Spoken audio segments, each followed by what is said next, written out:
Mental math कक्षा 6 अध्याय 1 का अगला भाग आज हम करने वाले हैं। अगला भाग भी है और आखिरी भाग भी है। प्रश्न नंबर 31 से प्रश्न नंबर 40 तक हम इसमें करेंगे।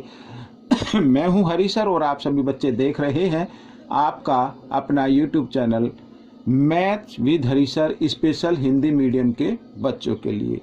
तो आइए करना शुरू करते हैं। तो बच्चों प्रश्न नंबर 31 क्या कहता है, देखिए प्रश्न नंबर 31 कहता है, ये रहा आपके सामने।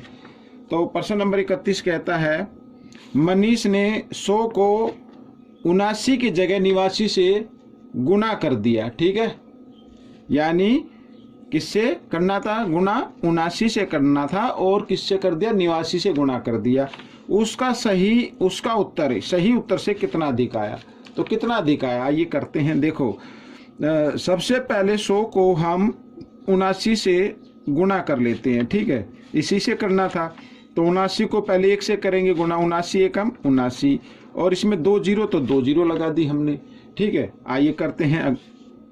लेकिन मनीष ने क्या किया? 79 की जगह किससे किया? 89 से कर दिया। अब 89 से गुणा करें तो 89 को 1 से गुणा करेंगे तो 89 एकम कितना हो जाएगा? 89 हो जाएगा। यहाँ पे 2 जीरो हैं तो यहाँ भी 2 जीरो लगा देंगे। ठीक है, इस तरीके से। अब ये कहा है कि उसका जो उत्तर है ना, ये सही उत्तर से कितना अधिक है। अब ये अधिक आया है तो कितना अधिक है, तो हम क्या करेंगे, इसको माइनस कर लेते हैं और तो आंसर कितना आ जाएगा? 1000 आ जाएगा। ठीक है, यहाँ पर आप इसको घटा करके देख सकते हैं इस तरीके से। ठीक है, ऐसे तो 0 0 9 में 0 हो गई 0, 8 में 7 गया 1, तो 1000 आ गया बच्चों। ये आपका उत्तर बन गया। ठीक है, ये प्रश्न आपका हल हो गया। अब देखो यहाँ पर अगला प्रश्न क्या कहता है, ये रहा आपके सामने। अगला प्रश्न कहता है, संगीता प्रतिदिन 25 पेज टाइप करती है। ठीक है, हर रोज कितने पेज टाइप करती है? 25।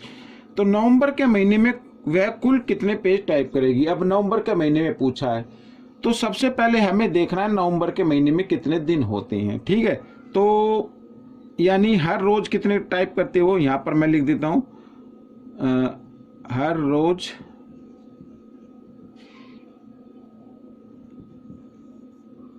टाइप किए गए पेजों की संख्या। ठीक है, ये आ गई 25। हर रोज 25 पेज टाइप होते हैं। तो पूछा नवंबर के महीने में कितने थे, तो बच्चों नवंबर के महीने में दिन होते हैं 30। ठीक है, तो 30 दिन, यहाँ पर 30 दिनों में टाइप किए गए पेजों की संख्या तो ज़्यादा होगी भाई। एक दिन में 25 होते हैं तो 30 दिन में कितने होंगे? तो 30 दिन में तो ज़्यादा होंगे, तो हम क्या कर देंगे? गुना कर देंगे। तो 25 गुना 30 इस तरीके से। ठीक है, 25 को 3 से गुना कर दो, 25 क्या कितना होता है? 75 होता है। इसमें 1 जीरो तो 1 जीरो आ गई। तो इतने पेज यानी 750 पेज वो टाइप होंगे नवंबर के महीने में।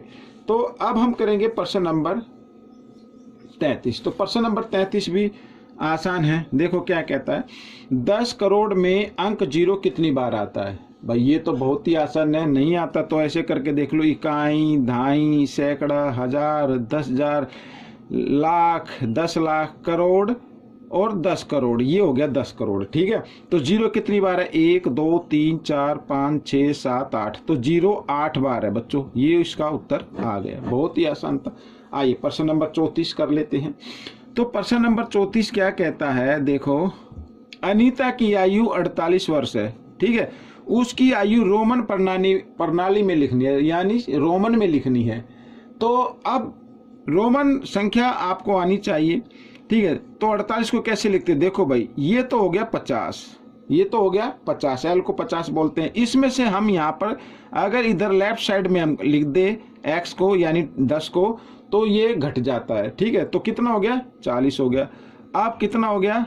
अब इधर लिख देंगे राइट साइड में v मीन्स 5, तो ये हो गया 45 और लिखना कितना? 48। तो यहाँ पर 1 2 3। ठीक है, तो ये हो गया 48। तो हम अनीता की आयु 48 वर्ष है, तो रोमन प्रणाली में हम इस तरीके से लिखेंगे। आइए करते हैं प्रश्न नंबर 35।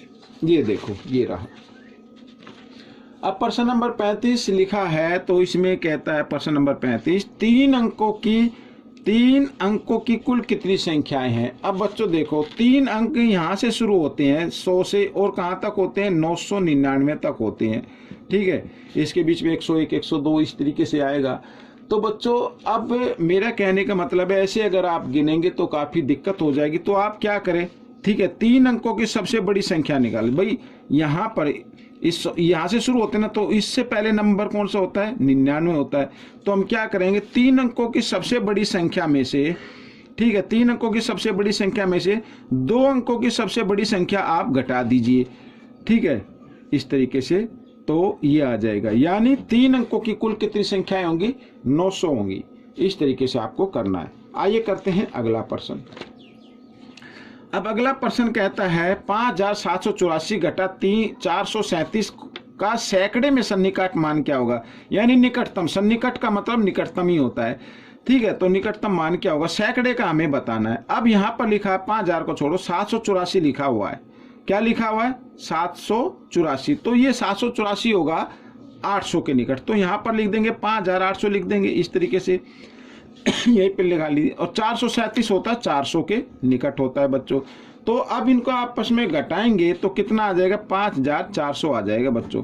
तो इसका सैकड़े में सन्निकट मान क्या होगा 5400। ठीक है, ये हो गया। आइए करते हैं प्रश्न नंबर 37। तो प्रश्न नंबर 37 करते हैं और संख्या ज्ञात करें, संख्या बतानी है। तो बोर्ड मास का रूल इसमें अप्लाई करना है। पहले आपको गुणा हल करनी है, जिस जिस संख्या के बीच में गुणा का निशान है आप उनको हल करेंगे। ठीक है, सबसे पहले तो 2 को 1 से गुणा करेंगे, 2 एकम 2 और इसके पीछे 4 जीरो, तो 4 जीरो आप लगा दीजिए। और फिर 8 को 1 से गुणा करेंगे, 8 एकम 8। ठीक है, इस तरीके से, और 5 एकम 5। अब इन सबको आप जमा कर दो तो 5 8 आ गया, इकाई दाई आ गया, सैकड़े पे क्या 0 और 1000 पे भी 0 है, तो यहाँ पर ये लगा दिया और यहाँ पर 10,000 पे 2 लिखा हुआ, तो ये आपका आंसर आ गया। ठीक है, हो गया प्रश्न। आइए प्रश्न नंबर 38। अब देखो क्या कहता है, ये भी आसान है। दिल्ली और आगरा के बीच की दूरी 233 किलोमीटर है। कितनी है 233 किलोमीटर। इस दूरी को मीटर में बताना है इस दूरी को किस में बताना है मीटर में बताना है। ठीक है ना। तो सबसे पहले आपको मालूम होना चाहिए कि 1 किलोमीटर में कितने मीटर होते हैं। तो 1 किलोमीटर में 1000 मीटर होते हैं, 1000 मीटर। ठीक है, और तो 233 किलोमीटर में कितने मीटर होंगे। तो 233 को आप क्या करें 1000 से गुणा कर दे। तो 233 को पहले 1 से गुणा करें, 233 एकम 233, इसमें 3 जीरो तो 3 जीरो लगा दे। अब ये बन गए मीटर। ठीक है, तो मीटर इस तरीके से हम इसको बना सकते हैं। आइए करते हैं प्रश्न नंबर 39। तो प्रश्न नंबर 39 क्या कहता है, ये भी आसान है। प्रश्न नंबर 39 कहता है संख्या आपके सामने लिखी हुई है। ठीक है ना, 5,37,068 में अंक 5 का स्थान बदले बिना, 5 का स्थान नहीं बदलना है भाई, बाकी सभी अंकों को पुनः व्यवस्थित करके सबसे छोटी संख्या बतानी है यानी 5 अपने स्थान पे रहेगा, बाकी जो नंबर बने हैं उसका सबसे छोटी संख्या हमें बनानी है। तो 5 यूं का यूं। अब सबसे छोटा अंक सबसे पहले आएगा, फिर उससे बड़ा अंक 3 है, 3 आएगा, फिर आएगा 6, फिर आएगा 7, फिर आएगा 8। तो ये संख्या बन जाएगी आपको 5 का स्थान बिना बदले। ठीक है, तो आइए करते हैं प्रश्न नंबर 40। आखिरी प्रश्न कर लेते हैं। तो प्रश्न नंबर 40 क्या कहता है, ये रहा आपके सामने, ये रहा। ठीक है, प्रश्न नंबर 40 क्या कहता है, देखो प्रश्न नंबर 40 कहता है 74 भाग 8। ठीक है, इसको भाग कर लेते हैं पहले इस तरीके से। तो 8 निम 72 हो गया। ठीक है, यहाँ 2 शेष बच गया। आगे क्या भागफल, ये रहा भागफल। निकटतम दाई में क्या होगा, तो 9 किसके निकट है 10 के निकट है, दाई अंक तो यही हो गया ना। तो इसका दाई में क्या होगा, निकटतम मान क्या होगा 9 का 10 होगा। तो ये आपका आंसर बन गया बच्चों।